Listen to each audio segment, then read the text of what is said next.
Hypothetical, Biden and Trump both die of natural causes before the election. What happens? Since Biden is currently president, VP Kamala Harris would take over until the election is sorted out and a new president is elected. An endless profusion of conspiracy theories, among other, possibly even less desirable consequences.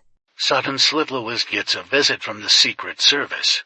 We all agree to let Dolly Parton take over. I'll buy a round for the whole bar. Simple, we all go to the Winchester, have a nice cold pint, and wait for all of this to blow over. Well, at least the gerontocracy takes a breather. Seriously, stop electing people in their 70s and 80s. There's no reason to. And there was much rejoicing in the land. Monty Python cheers.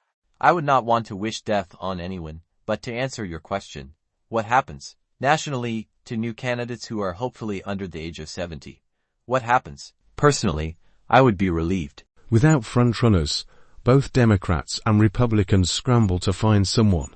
Kamala versus Nikki is a possibility, but Kamala would more than likely win in this chaos. Keep in mind that in a Republican primary, Nikki literally lost to none of these candidates in a state.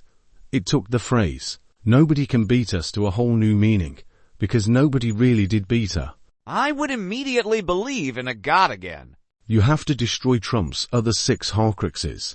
Depends on when this happens. Everyone's saying it'll be Nikki Haley for the R's. And yeah, it probably would be. But factor a couple more months of her going after Trump and him throwing shit all over her. I think that would cause a schism in the GOP that may let Harris eke out a victory, if it was Harris v. Haley today. I'd bet on Haley. If it was Harris v. Haley after, say, August of 50-50, I'm not putting money on either.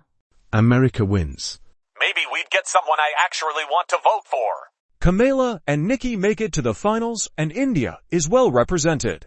Both sides celebrate, and we take another crack at this. Wouldn't be the worst thing for the US and the world.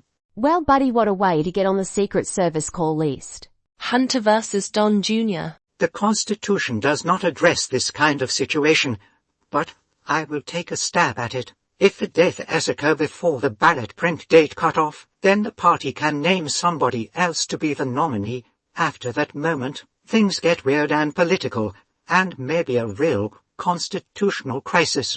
Kanye West becomes president. While the conspiracy theorists would have a field day. Harris would become president, but there's no such thing as calling for an immediate re-election. I'm not sure what that means. A lot of Republican terrorism due to a conspiracy that Trump was assassinated. Indian political win. Kamala v. Nikki. You're in so much trouble if they do. If they both die before the election, the people will be better off for it. Party! I run naked through the streets celebrating. You mean after the week-long national holiday? Much rejoicing. Fireworks celebrations. Besides me throwing a party, not really sure. We dance.